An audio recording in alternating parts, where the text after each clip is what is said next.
काही लोक अशी आहेत की त्यांना पक्षाचं कामच कधी करायचं नसते. काही लोकांना अशी भीती वाटते की ह्यांचं नेतृत्व असलं तर आपल्याला हातपाय पसरायला मिळत नाही, मग ह्याला कुठेतरी डॅमेज करा, अशा प्रकारची धारणा काही लोकांची असते. मग ते काही लोकांना सोबत घेतात,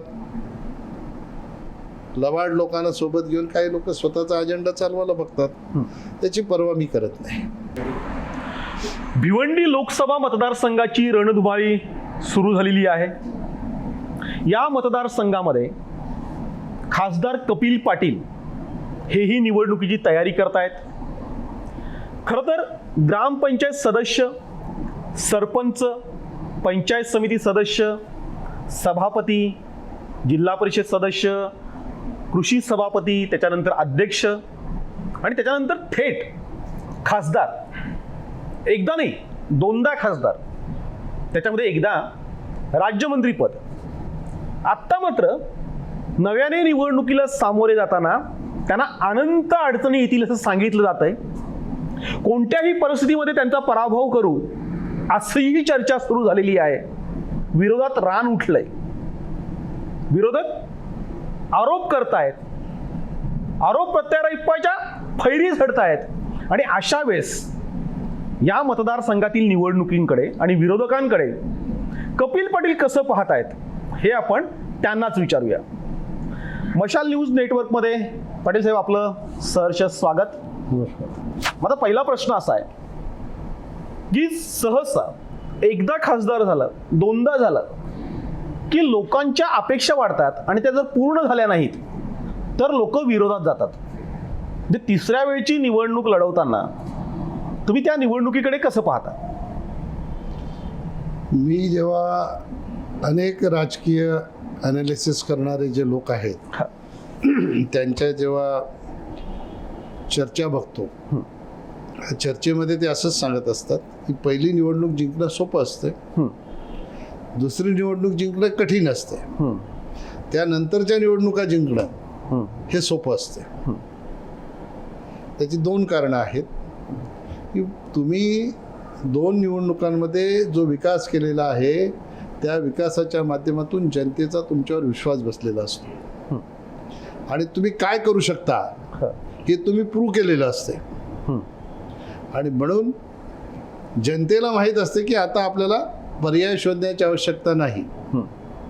त्यामुळे आपण पहिल्या वेळेला ज्याला निवडून दिलं त्यांनी 5 वर्षात उत्तम काम केलं, त्याच्यानंतरच्या 5 वर्षात अतिउत्तम काम केलं. म्हणजे सर्वोत्तम करायचं असेल तर पुन्हा तिसऱ्यांदा संधी दिली पाहिजे, अशा प्रकारचं ॲनालिसिस मी टी व्हीवर चर्चा करताना जे राजकीय विश्लेषक आहेत त्यांच्याकडनं ऐकत असतो.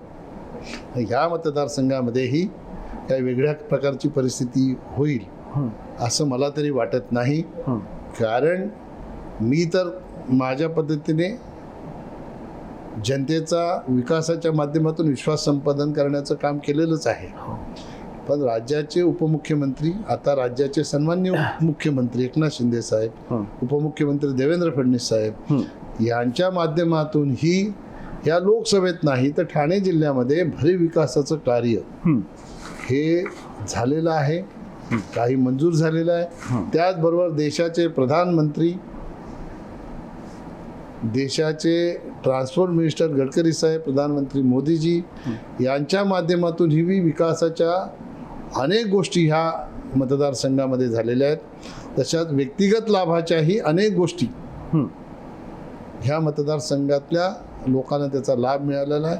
मग तो आयुष्यमान भारत योजना असेल, आपला अन्न सुरक्षा योजनेतनं जे अन्नधान्य दिलं ते आहे, कोविड काळामधलं जे 10 कोटी कुटुंबांना 80 कोटी जनतेपर्यंत जे धान्य पोचवण्याचं काम झालेलं आहे, लसीकरणाचं काम झालेलं आहे, अशा सर्वसामान्य जनतेच्यासाठी जे काम झालेलं आहे त्या कामाच्या माध्यमातून निश्चितपणाने मोदीजींच्या नेतृत्वावर लोकांचा ठाम विश्वास बसलेला आहे. मोदीजी हे असं नेतृत्व आहे हे आता आपल्या देशापुरतं मर्यादित राहिलं नाही तर ते राष्ट्रीय स्तरावरून इंटरनॅशनल स्तरावर हे नेतृत्व गेलेलं आहे.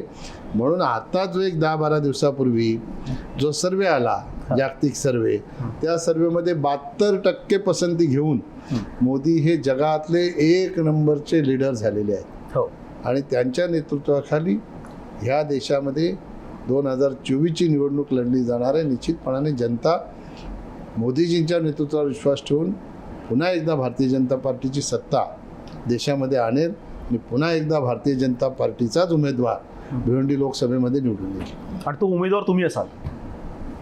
माझं काम हे पक्षाकडे तिकीट मागणं. तिकीट मिळेल का? ही भारतीय जनता पार्टी आहे आणि भारतीय जनता पार्टी त्यांचं इलेक्शनची जी कमिटी आहे, राज्याची कोर टीम आहे, देशाची इलेक्शन कमिटी, त्यांच्यामध्ये तिकिटाचं वाटप होत असते. तिकीट मागणं माझं काम आहे. पक्षाने तिकीट देणं हे पक्षाचं काम आहे. मला विश्वास आहे की जे काम आपण केलेलं आहे पक्ष निश्चितपणाने विचार करेल. तुमच्या विरोधामध्ये आता मोठ्या प्रमाणावर रान पेटलंय. म्हणजे कोणत्याही परिस्थितीमध्ये कपिल पाटील यांना पराभूत करणार, 100 कोटी खर्च झाले तरी चालतील अशा काही गमजा मारल्या जात आहेत, वल्गना केल्या जात आहेत, त्याच्या चर्चा सुरू आहेत. आणि कपिल पाटील जर पुन्हा जर निवडून आले तर अनेकांची दुकानं बंद होतील की तुम्ही ज्या पद्धतीने तुमचा प्रभाव टाकतायत, लोक घाबरलेली आहेत, भेदरलेली आहेत आणि तुम्ही पुन्हा निवडून आले नाही पाहिजेत यासाठी अनेक जण प्रयत्न करतायत. चला, तुमच्या प्रश्नातच तुम्ही उत्तर दिलेलं आहे. त्या अनेकांची दुकानं बंद होतील असं आपणच सांगितलं. त्याच्यामुळे आता असं आहे की कोण काय विचार करतो याचा विचार मी करत नाही. मी नेहमी पॉझिटिव्ह विचार करतो. मी कधीच असं बोलत नाही की मला त्याला हरवायचं आहे. मी असा विचार करतो मला जिंकायचं आहे. आता त्यांची भूमिका वेगळी आहे. 100 कोटी रुपये खर्च झाला तरी चालेल, आम्ही कपिल पाटील यांना हरवणार. आता आपण एक गोष्ट समजून घ्यायची की विरोधक जे असतात ते शक्तिस्थळावर वार करत असतात. आपण असं समजायचं की आपण जनतेच्या दृष्टिकोनातनं जनतेच्या मनात आहोत म्हणून यांना आपली भीती वाटत असेल, जनतेने आपल्याला शक्तिशाली बनवलंय अशा प्रकारची धारणा त्यांची झाली असेल म्हणून ते त्याच्यावर वार करतात. पण सगळ्यात मोठी ढाळ माझी ही या लोकसभेची जनता आहे. किती ह्यांनी वार केले तरी काय होणार नाही. दुसरं आपण सांगितलं 100 कोटी रुपये खर्च झाला तरी चालेल पण ह्यांना आम्ही हरवणार. आता कोणी हे वक्तव्य केलं मला माहीत नाही, पण मला आपल्या माध्यमातून अशी सूचना करायची आहे की जर कोणी असं बोललं असेल ऑन दी रेकॉर्ड तर आपण ही माहिती इन्कम टॅक्सला दिली पाहिजे. 100 कोटी रुपये आले कुठून यांच्याकडे? मला काही पैसे खर्च करण्याची गरज नाही. माझी संपत्ती म्हणजे जनता आहे. माझी संपत्ती म्हणजे माझा मतदार आहे. माझं काम निवडणुकीमध्ये बोलणार आहे. माझ्या नेत्याचं, मोदीजींचं नाव ह्या निवडणुकीमध्ये बोलणार आहे. माझे नेते देवेंद्र फडणवीस यांचं नाव या ठिकाणी बोललं जाणार आहे, ते चालणार आहे. आणि भरीसभर आता या जिल्ह्याचे सुपुत्र एकनाथ शिंदे साहेब हे मुख्यमंत्री झाले, आपण युतीमध्ये आहोत. त्याच्यात भरीसभर अजून अजितदादा उपमुख्यमंत्री झाले, ते ह्या युतीमध्ये आपल्या युतीमध्ये आहेत. त्याच्यामुळे या सगळ्यांची ताकद आहे. आणि एवढे दिग्गज नेते भारतीय जनता पक्षाच्या उमेदवाराच्या पाठीशी असल्यानंतर कोणी 100 कोटी कुठून आणले हे तर चौकशीचा भाग आहेच, पण 100 कोटी खर्च केले तरी यांचं काही चालणार नाही. पुन्हा तुम्ही जिंका. जनता शून्य आहे. मी जिंकणार असं मला बोलता येत नाही. भारतीय जनता पार्टी जिंकणार. कारण शेवटी असं आहे की भारतीय जनता पक्षामध्ये तिकीट वाटपाचं काम हे पक्ष पातळीवर होते. काही आहेत लोक ते आपल्या स्वतःच्या मर्जीने स्वयंघोषित सगळे तिकीटं वाटून मोकळी झालेली असतात. कोण जिल्हा परिषदेची वाटतो, कोण नगरपालिकेची वाटतो. मी नगरपालिकेचा माझा उमेदवार आला तर त्याला असंच सांगतो, वरून सर्वे होऊन जे तुझं नाव आलं तर तुला तिकीट मिळेल. पण भारतीय जनता पार्टीला हरवण्याची ताकद या भिवंडी लोकसभेमध्ये आमच्या मित्रपक्षांच्या ताकदीच्या आणि भारतीय जनता पक्षाच्या ताकदीच्या जोरावर मी हे विधान करतो की कोणाचीच नाही. तुम्ही जिंकाल असं तुम्हाला वाटतंय? भारतीय जनता पार्टी जिंकेल. भारतीय जनता पार्टीचे उमेदवार तुम्ही असाल? भारतीय जनता पार्टीकडे उमेदवारी मागण्याचं काम माझं आहे. भारतीय जनता पार्टी, मला विश्वास आहे की मला उमेदवारी देईल. ऑफकोर्स ज्यावेळेस आपण निवडणुकीला सामोरे जातो म्हणजे कुठलाही उमेदवार, त्यावेळेस तो सहसा जे विरोधातले लोक असतात त्यांनाही जवळ घेण्याचा प्रयत्न करतात. तुमच्या बाबतीत म्हटलं जात आहे की आम्ही पाहतोय की तुम्ही पक्षातील लोकांवरच आरोप करताय, अगदीच त्यांना अंगावर घेताय, बऱ्याच लोकांना दुखावताय. नक्की हा कुठल्या राजनीतीचा भाग आहे? असं मी मगाशी तुम्हाला सांगितलं की मला खोटं जमत नाही. काही लोक खोटं वागतात. आपल्या पक्षाचं सिम्बॉल वापरायचं, आपल्या पक्षाच्या माध्यमातून नेते म्हणून म्हणवून घ्यायचं आणि विरोधकांना मदत करायची, हा धंदा मी करत नाही. त्याच्यामुळे जे कोणी असं चुकीचं वागत असतील, मला कोणाचं नाव घ्यायचं नाही आणि कोणाला मोठं करायचं नाही. मी पक्षाचा पाईक आहे. या 9 वर्षामध्ये किंवा आधी ज्या पक्षात होतो त्या पक्षामध्ये पक्षाचं नुकसान होईल असं कधीच मी काम केलं नाही. मला ते जमती नाही. माझा कोणाला विरोध असेल तर तो तिकीट मिळवून देण्यापुरता किंवा न मिळवून देण्याकरता. एकदा तिकीट मिळालं की मी काय बघत नाही, मग तो कोण आहे समोर. त्याचं काम पक्षाचा एक सामान्य प्रामाणिक कार्यकर्ता म्हणून त्याचं काम करणं ही माझी जबाबदारी आणि कर्तव्य समजतो. काही लोक अशी आहेत की त्यांना पक्षाचं कामच कधी करायचं नसते. काही लोकांना अशी भीती वाटते की ह्यांचं नेतृत्व असलं तर आपल्याला हातपाय पसरायला मिळत नाही, मग ह्याला कुठेतरी डॅमेज करा, अशा प्रकारची धारणा काही लोकांची असते. मग ते काही लोकांना सोबत घेतात,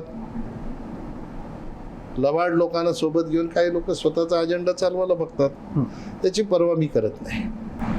मी त्याच्यासाठी करत नाही की मी खरा आहे, मी सत्य आहे आणि माझा विश्वास परमेश्वरावर आहे, माझा विश्वास माझ्या नेत्यांवर आहे, माझा विश्वास माझ्या पक्षावर आहे. मी नेहमी सांगतो की परमेश्वराने पृथ्वी तळावर अजून तो माणूस जन्माला घातला नाही की जो कोणाचे नशीब बदलू शकेल.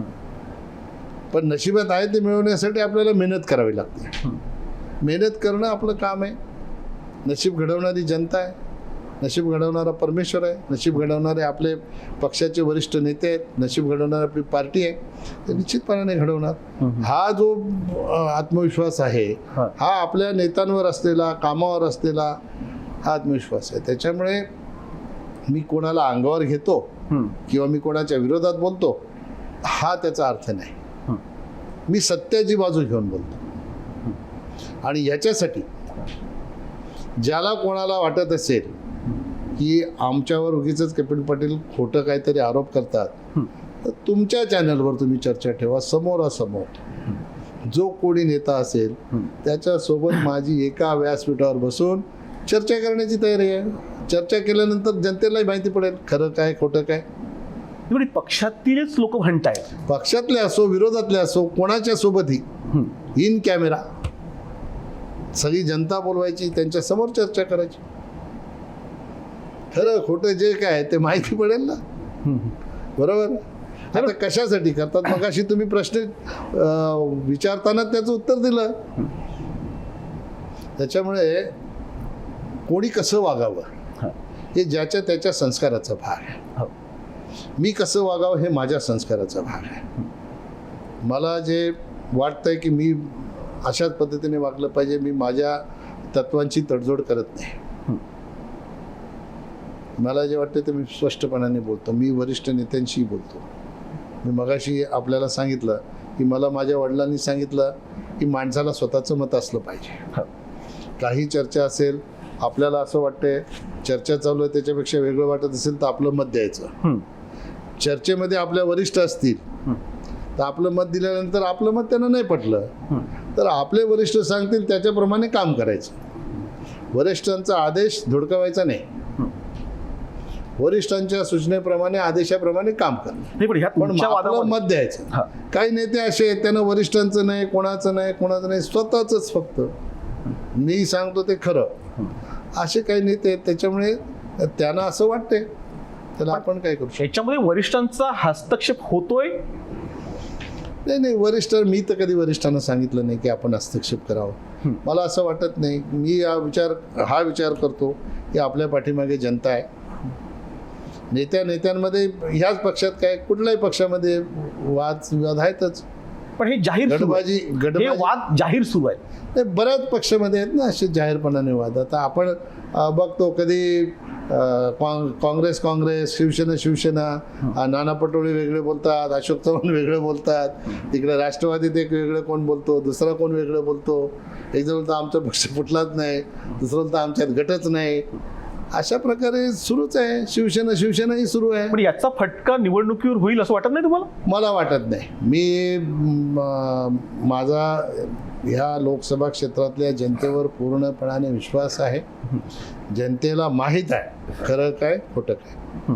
त्यामुळे जनता सत्तेच्या बाजूने उभं राहील. आणि भारतीय जनता पक्षाचं जे नेतृत्व आहे मोदीजींचं, तर मोदीजींच्या नेतृत्वावर जनतेचा विश्वास आहे. जेव्हा लोकसभेची निवडणूक येते तेव्हा लोक कपिल पाटलाला बघून थोडे मतदान करतात. लोक मोदीजींना बघून मतदान करतात. लोक त्या देशाचा विचार करतात. याची उदाहरणं आपल्याला बघायला मिळतील. याचं उदाहरण आपल्याला बघायला मिळेल ओडिसाला विधानसभा लोकसभा निवडणुकीत आपण पाहिलं. लोकसभेत लोकांनी मोदीजींना मतं दिली, विधानसभेत नवीन पटनायकांना मतं दिली. पश्चिम बंगालमध्ये 18 खासदार आमचे निवडून आले. पश्चिम बंगालमध्ये विधानसभेनं ममताजींना मतं दिली. जनता सुज्ञ आहे. एवढं मोठं नेतृत्व या देशामध्ये काही जगात नाही राहिलं आता मोदीजींसारखं नेतृत्व. आणि जगाने त्यांचं नेतृत्व मान्य केलेलं आहे. G20 परिषद झाली, आपण बघितली कशी झाली G20 परिषद. आम्ही प्रत्यक्ष डिनरला होतो.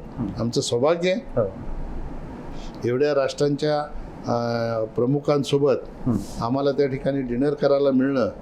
याच्यासारखं सौभाग्य दुसरं काही असू शकत नाही. हे मोदीजींच्यामुळे शक्य झालं.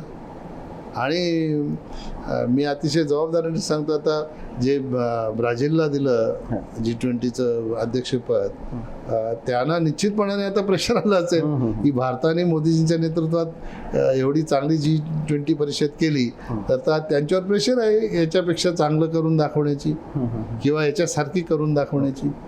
त्यामुळे ज्या पक्षाला असा नेता आहे त्या पक्षामध्ये ह्या अशा गोष्टी फार मॅटर करत नाही.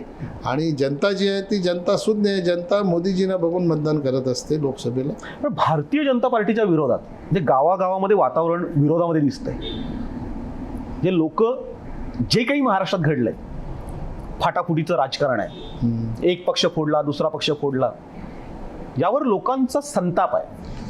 बरं, मला आपल्या माध्यमातून अतिशय नम्रपणाने हात जोडून जनतेला विनंती करायची, जर असं असेल, मला वाटत नाही असं आहे असं, पण जर असं असेल तर 2019ला संताप व्यक्त व्हायला पाहिजे होता.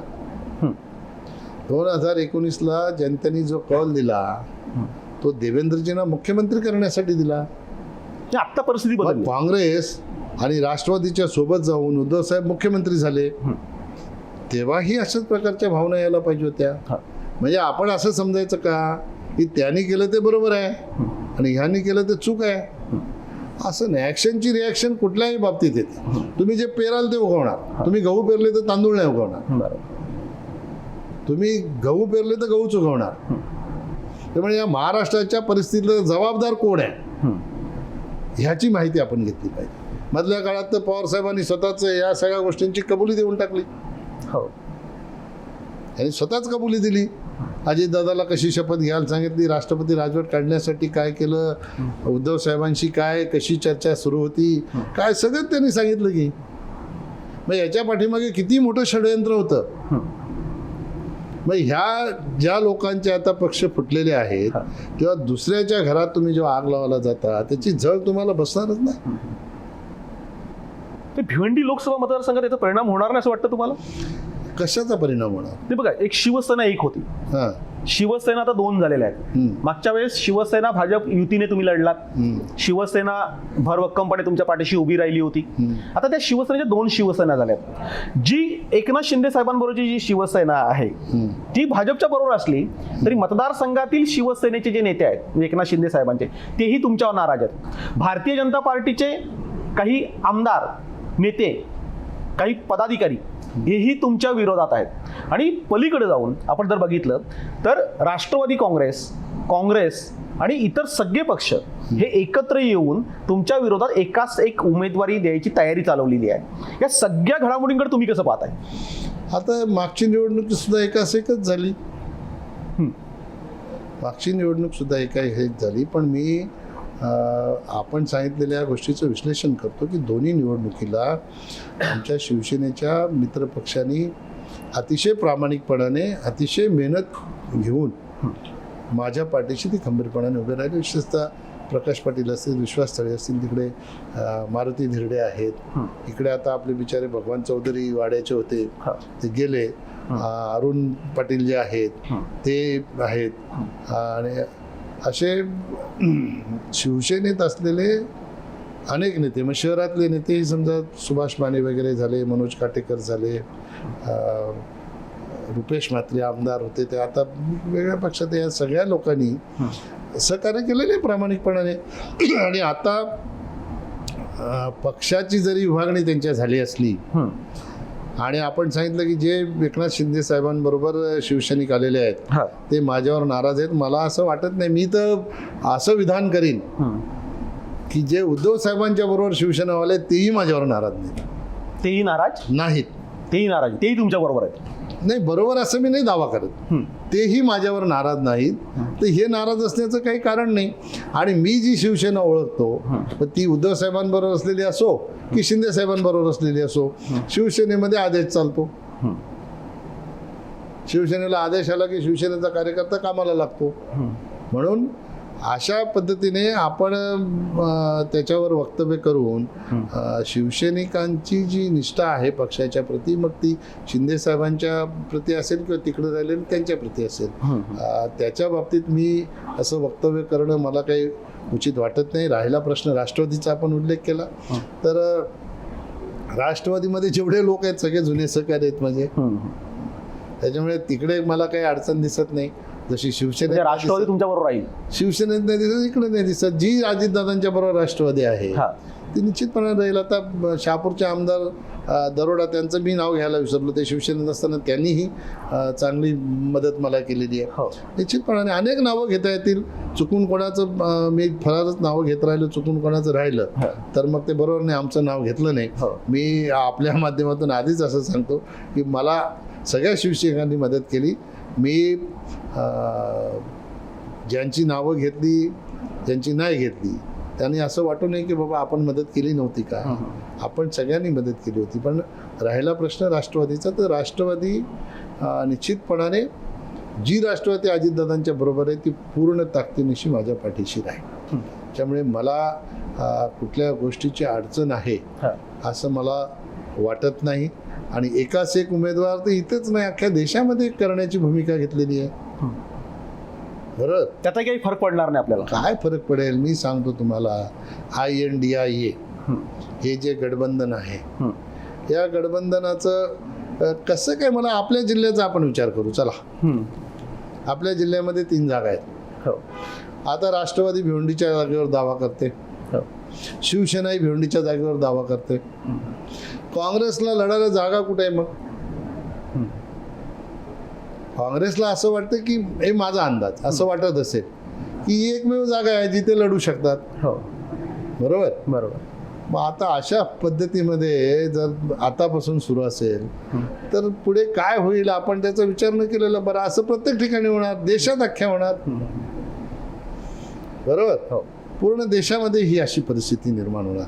पण त्याच्यामुळे मोदीजींचं जे नेतृत्व आहे त्या नेतृत्वामुळे ह्या देशामध्ये किती पक्ष एकत्र आले तरी काही फरक पडणार नाही. म्हणून जेव्हा भारत मंडपमचं उद्घाटन झालं त्यावेळेला मोदीजींनी आपल्या भाषणामध्ये सुतोवाच केलं, आत्मविश्वासाने केलं. त्यांनी सांगितलं की मेरे तिसरे टर्म में, त्याचा अर्थ असा की तिसऱ्यांदाही तेच देशाचे प्रधानमंत्री होणार. अशा प्रकारचा आत्मविश्वास त्यांनी भारताच्या जनतेच्या भरोश्यावर व्यक्त केलेला आहे.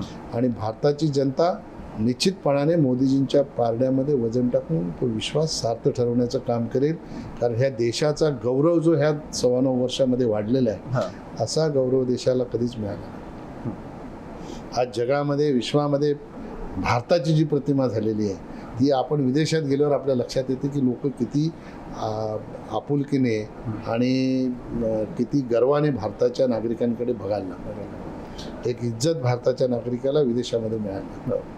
हे जे परिवर्तन आलेलं आहे मोदीजींनी 9 वर्षामध्ये जे केलं त्याचा हा परिपाक आहे. आणि म्हणून इथे काय देशात काय एकाच एक लढवा, काय लढवायचं ते लढवा, पण जनता मोदीजींच्या पारड्यातच मतदान टाकणार.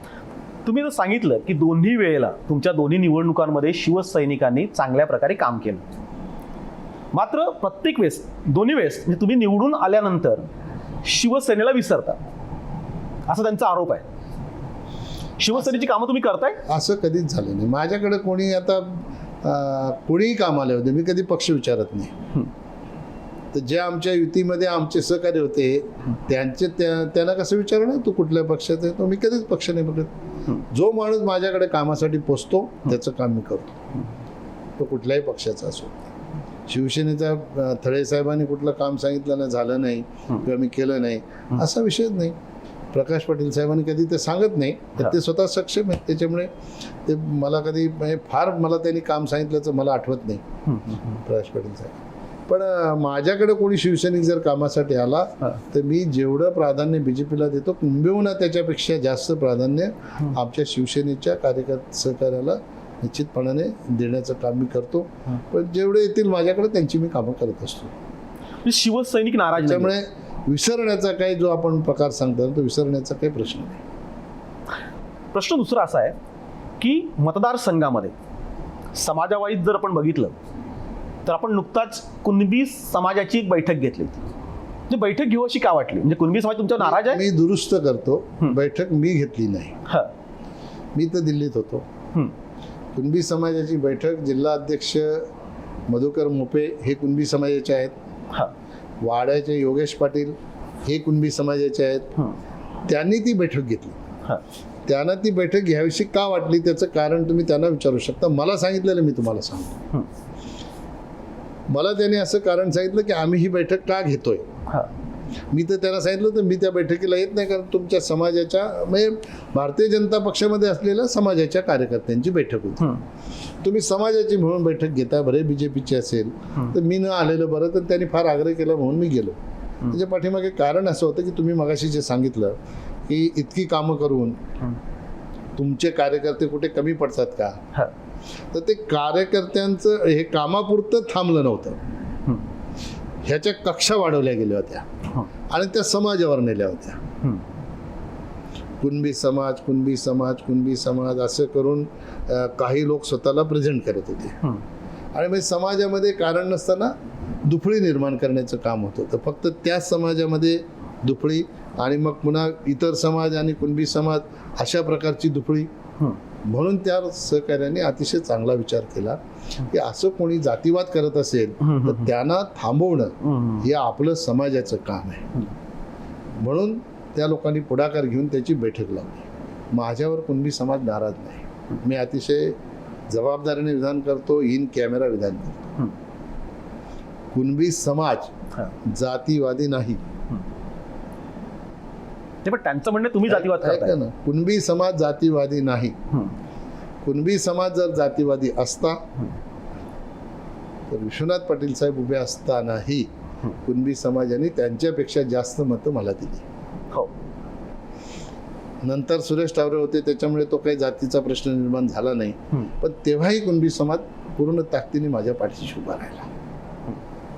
मुद्दा असा आहे की काही लोकांना आपलं राजकारण, आपली पोळी राजकारणाची समाजाच्या नावावर भाजून घ्यायची. हे लोक समाजाला बदनाम करण्याचं काम करतात. आणि म्हणून काही लोक बोलतात की कुणबी समाज जातीवादी आहे. मी कधी बोलत नाही आणि मी कधी जातीवाद करत नाही. ते विरोधक असं बोलतात कपिल पाटील जातीवाद आहे. मी कधी करत नाही जातीवाद. मी कुठल्याही व्यासपीठावर कोणाही सोबत चर्चा करायला तयार आहे. माझा मुद्दा असा आहे की आपल्या माध्यमातून मी कुणबी बांधवांना आवाहन करेन, हात जोडून नम्र विनंती करेन की असे जे कोणी राजकारणी आहेत जे समाजाच्या नावाचा उपयोग करून स्वतःची पोळी भाजून घ्यायला बघतात, यांच्यापासून समाजाला सावध केलं पाहिजे. कारण समाज हा कोणाच्या एकाच्या दावणीला बांधलेला नसतो. समाज हा सर्वव्यापक असतो. हो. जर समाज जातीवादी नसेल तर एखाद्या नेत्याने समाजाला जातीवाद ठरवून समाजाची बदनामी होईल असं काही कोणी करत असेल तर त्याला वेळीच त्याची जागा दाखवण्याचं काम समाजाचं नेतृत्व करणाऱ्या धुरुणांनी, समाजाचं नेतृत्व, पक्षाचं नाही. पक्षात समाजाचे नेते आहेत त्यांनी नाही, हा. जे निवळ समाजाचं नेतृत्व करतात. कुणबी समाज म्हणून कोणीतरी कुणबी समाजाची सेवा करत असेल त्या लोकांनी ह्या अशा लोकांना वेळीच त्यांची जागा समाजाच्या माध्यमातून दाखवण्याची आवश्यकता आहे. राहिला प्रश्न मी जातीवाद करतो का, तर मी जातीवाद करण्याचा प्रश्न आलाच कुठे आणि कुठे जातीवाद केला. कोणी एक असं उदाहरण मला दाखवून द्यावं की तुम्ही इकडे आगरी कुणबी केलं आणि आग्र्याला प्राधान्य दिलं. मी माझ्या भिवंडी बाजार समितीमध्ये मागच्या वेळेला सहा आगरी सदस्य होत्या पंचायत समितीच्या, 2च कुणबी होत्या. माझ्याकडे मोठं शिष्टमंडळ आलं होतं की साहेब या 6 जणी आहेत यांच्यातनं निवडा.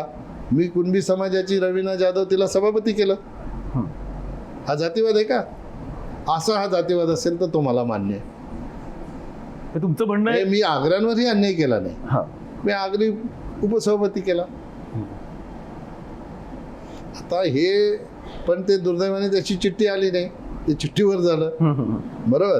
दुसरं, या भिवंडी बाजार समितीची स्थापना झाली, स्थापन होऊन 52 वर्ष झाली होती. 52 वर्षात कोणी एक कुणबी सभापती कधी केला नव्हता बाजार समितीला. मी पहिल्यांदा दत्ता पाटोळेला कुणबी समाजाचा सभापती बसवला. हा जातीवाद आहे का? आता बाजार समिती माझ्या ताब्यात आली, मी पहिला सभापती सचिनला केला, कुरूंचा, कुणबी समाजाचा आहे. हा जातीवाद आहे का? बरं, दुसरा विषय जिल्हा परिषदेचा सांगतो. जिल्हा परिषदेला आम्हाला एक पद दिलं होतं. त्यावेळेला स्वप्ना भोईर हिला मी सभापती केलं. दुसऱ्यांदा श्रीकांतच्या मिसेसला करायचं असं माझ्या डोक्यात होतं. मी काय कोणाशी चर्चा केली नव्हती.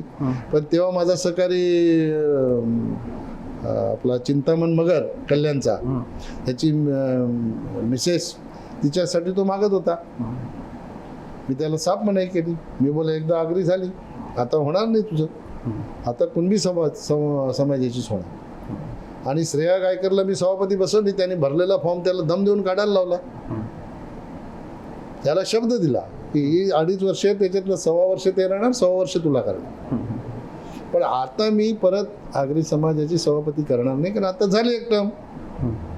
दुसऱ्या टर्मला कुणबी समाजाची श्रेया गायकर करणार. पण त्यांना माहिती नाही, ते मागायला आले नाही माझ्याकडे. मी दिल्लीत होतो. मी मुलाला फोन करून सांगितलं, देवेश मुलगा माझा जिल्हा परिषदेला सदस्य आहे होता, त्याला सांगितलं बोलवून घे त्याला फॉर्म भरायला सांग. नंतर मला सांगितलं की चिंतामणनी फॉर्म भरलाय. मग त्याला समजवून त्याचा फॉर्म काढायला लावला आणि तिला सभापती केली. हा जातीवाद आहे का?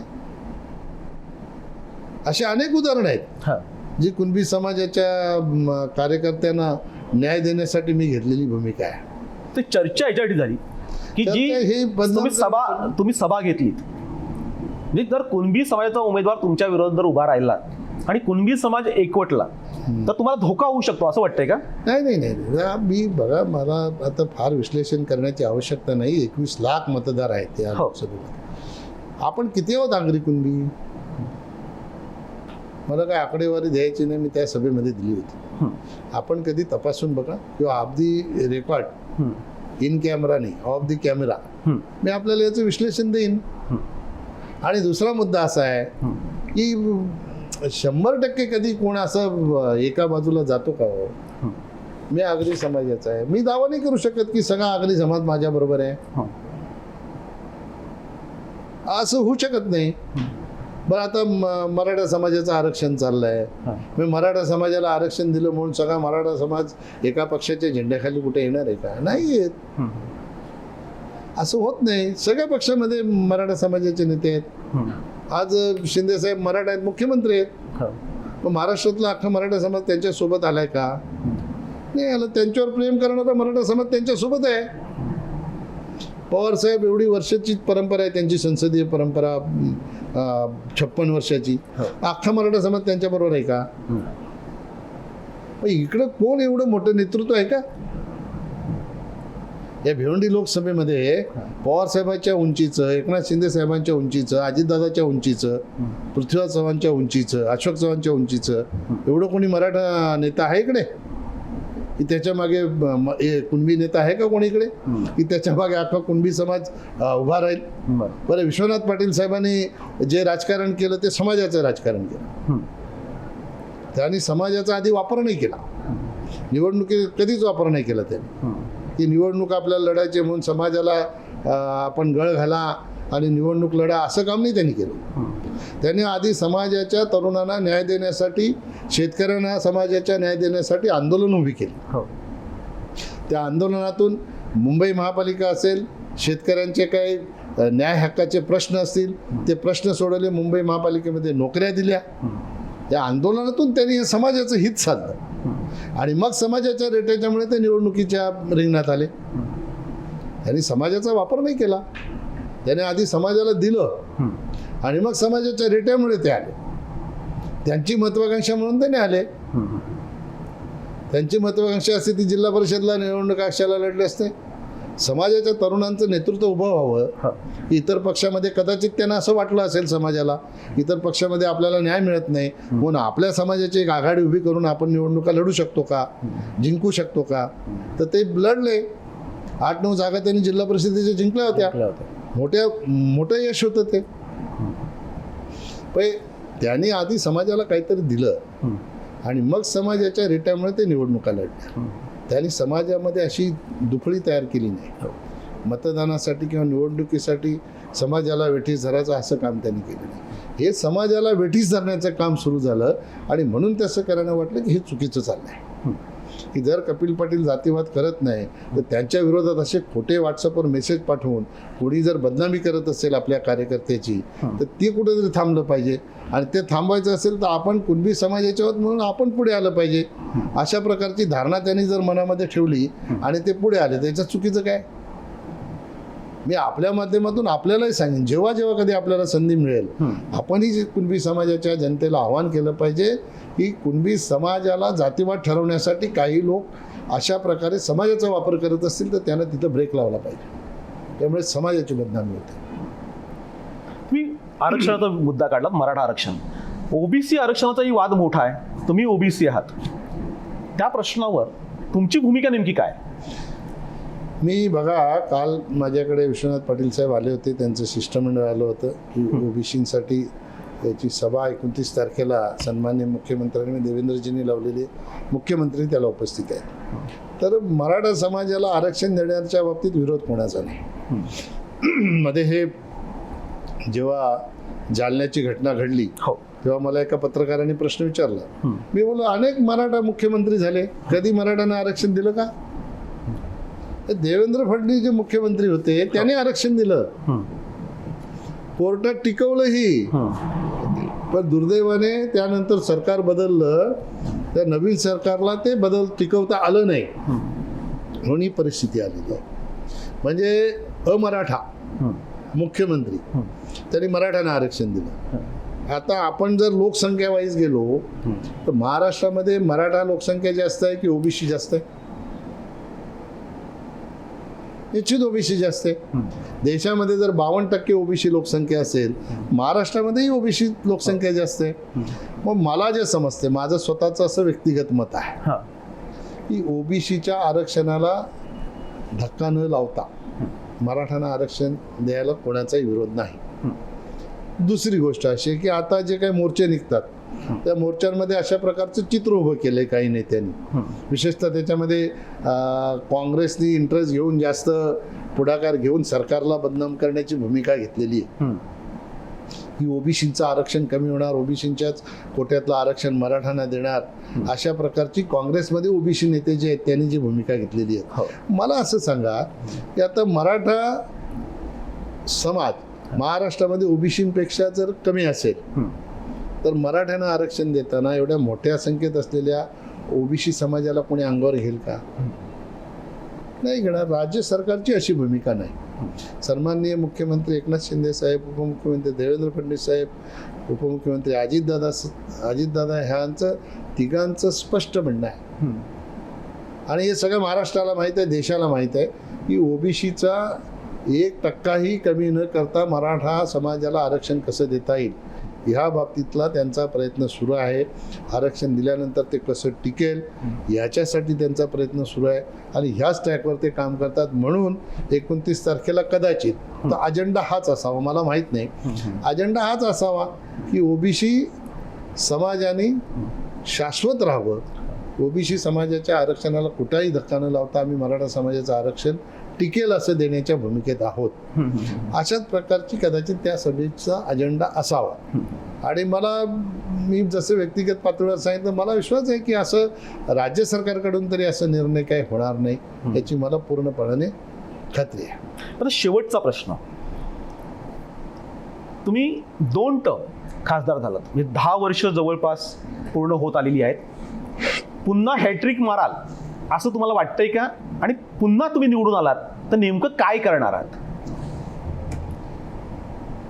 पहिली गोष्ट अशी आहे की 2024ची निवडणूक तोंडावर आलेली आहे. भारतीय जनता पक्षाने उमेदवार म्हणून पुन्हा माझा विचार करावा अशा प्रकारची विनंती मी पक्षाला करणारच आहे. पक्षाने माझी विनंती मान्य करून मला उमेदवारी दिली तर निश्चितपणाने मोदीजींच्या नेतृत्वाने देशामध्ये जे 9 वर्षामध्ये काम केलेलं आहे, देवेंद्रजींनी मुख्यमंत्री म्हणून मागच्या 5 वर्षात जे काम केलेलं आहे, आता एकनाथ शिंदे साहेबांच्या नेतृत्वाखाली, देवेंद्रजींच्या नेतृत्वाखाली, अजितदादाच्या नेतृत्वाखाली महाराष्ट्रामध्ये जे सरकारचं काम सुरू आहे, ह्या सगळ्या कामाच्या जोरावर निश्चितपणाने भारतीय जनता पक्षाचा उमेदवार हॅट्रिक 100% करील असा मला विश्वास आहे. मीही थोडंफार काम या लोकसभा क्षेत्रामध्ये आपल्याला सांगितल्याप्रमाणे केलेले, जनता तीही बाब निश्चितपणाने लक्षात ठेवून या 24च्या निवडणुकीमध्ये मतदान करेल. त्यामुळे माझ्या मनामध्ये तीळ मात्रही शंका नाही, हॅट्रिक माराल 100% या ठिकाणी भारतीय जनता पक्षाची हॅट्रिक माराल. लोकांनी तुम्हाला का निवडून द्यावं, म्हणजे तुम्ही काय करणार, काय कामं करायची राहिली? मी आता आपल्याला सांगितलं ना काय कामं करायची राहिली. त्याच्यापेक्षा या 9 वर्षामध्ये जे काही काम केलेलं आहे ते काम आपल्या समोर आहे. ते निवडून आलात तुम्ही, आणि ते आता काय आल्यानंतर तुम्ही काय करणार, काय करायचे आहेत ना, ती कामं काय करायची हे आपला अजेंडा कधी ठरतो जेव्हा निवडणुकीला आपण सामोरे जातो. मी माझ्या याच्यामध्ये जेव्हा अजेंडा माझा केला होता त्यावेळेला मी काही आश्वासनं दिली होती. जसं मी सांगितलं बदलापूरचं प्लॅटफॉर्म करणार, केलं. शहापूरचा आरोबी करणार, वाशिमचा केला. हा रोड 8 पदरी करणार, केला. मुरबाडचा रोड 4 पदरी करणार, केला. मुरबाडची रेल्वे आणणार, मंजूर केली. भिवंडीमध्ये रोड कॉन्क्रीटचे करणार, केले. भिवंडी कल्याणला मेट्रो आणणार, आणली. हे सगळे जे गोष्टी सांगितल्या होत्या, आता भिवंडीसाठी 100 MLD पाण्याची योजना आणणार, आणली. भिवंडीमध्ये हाऊसिंगची स्कीम आणणार तर आणली. ही जी काय शाश्वती लोकांना दिली होती ती शाश्वती पूर्णत्वास नेण्याचं काम झालेलं आहे. शाश्वत काम केलेलं आहे, दिसतंय ते, असं नाही की काम नाही दिसत. कामामध्ये दिरंगाई झाली ठेकेदारांमुळे, हा भाग वेगळा, पण सगळी कामं सुरू आहेत. एक मुरबाड रेल्वेचं सोडलं तर सगळी कामं सुरू आहेत. काही पूर्णत्वास गेलेली आहेत, काहींची उद्घाटनं झालेली आहेत. त्याच्यामुळे जी माझ्या निवडणुकीच्या वेळेला आम्ही जाहीरनामा केला होता त्या जाहीरनाम्यातली 90-95% कामं पूर्ण झालेली आहेत. त्या जाहीरनाम्यातले 95% कामं पूर्ण झाली असा तुमचा दावा आहे? हा, 100% झालेली. आणि आता पुढच्या येणाऱ्या निवडणुकीमध्ये हा जाहीरनामा आम्ही सेट करणार. जनतेची जी मागणी आहे ते करणार. आता उदाहरणार्थ समजा काय करायचं आहे तर आपल्या इथून बुलेट ट्रेन जाते, हे भरोडी गाव आहे इथे माझ्या मतदारसंघात. पलीकडे श्रीकांत शिंदेच्या मतदारसंघात मातर्डी गाव आहे जिथं ठाण्याचं रेल्वे स्टेशन होणार आहे बुलेट ट्रेनचं. ह्या दोघांना ब्रिजने कनेक्टिव्हिटी नाहीये. भिवंडीच्या माणसाला बुलेट ट्रेनमध्ये जर सुरत बरोड्याला जायचं असेल तर त्याला 35 किलोमीटर जावं लागणार. हा जर ब्रिज झाला तर या ब्रिजच्यामुळे तो 5 ते 7 मिनिटात 5-6 किलोमीटरच फक्त प्रवास, 5 ते 7 मिनिटात तो मातर्डीला पोहोचणार आणि त्याला ती ट्रेन बुलेट ट्रेन पकडणं एकदम सोयीचं होणार. अशा अनेक अशी कामं आहेत जी कनेक्टिव्हिटी आपल्याला करायची आहे आणि हे विकासाच्या दृष्टिकोनातनं झालं.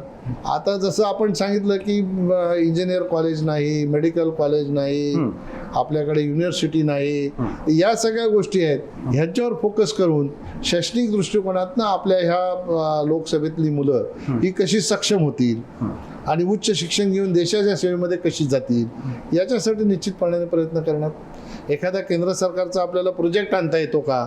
हे कसं झालं, आता मी मंत्री झाल्यानंतर मला असं वाटतं की माझं 1.5 वर्ष तर कोरोनामध्येच गेलंय, सगळ्यांचाच गेलाय. पण कोरोनामध्ये केंद्र सरकारच्या माध्यमातून काम थांबलं नाही, आम्ही सगळे कामामध्ये होतो.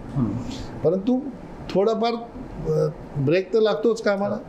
आता पुन्हा जर संधी मिळाली तर निश्चितपणे अजून व्यापक भूमिका घेऊन या लोकसभा क्षेत्राला महाराष्ट्राच्या नकाशामध्ये अव्वल आणण्यासाठी आपण योगदान देणार.